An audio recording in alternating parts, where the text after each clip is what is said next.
अहमदाबादमध्ये आज आणि उद्या काँग्रेसची महापरिषद, देशभरातील नेत्यांसह पदाधिकारी होणार सहभागी.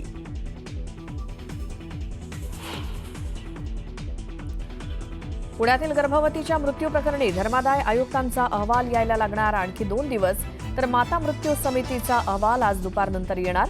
अहवालानंतर रुग्णालयावरती कारवाई होणार का याकडे लक्ष.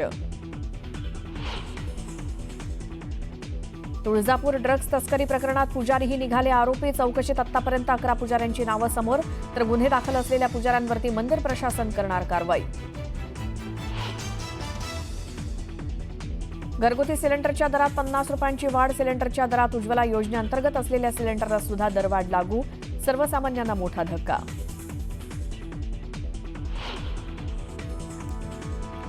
राज्यात अनेक भागात उष्णतेची लाट, तर विदर्भाला येलो अलर्ट. तापमानाचा पारा 45 अंशांवर जाण्याची भीती.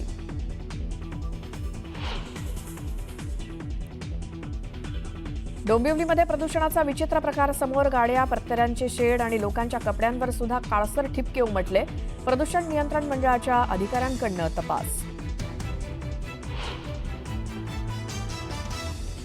मुंबई हल्ल्याचा मास्टरमाइंड तहव्वूर राणाला भारतात आणण्याचा मार्ग मोकळा. राणाच्या प्रत्यार्पणाला स्थगिती देण्याची मागणी अमेरिकेच्या सर्वोच्च न्यायालयानं फेटाळली.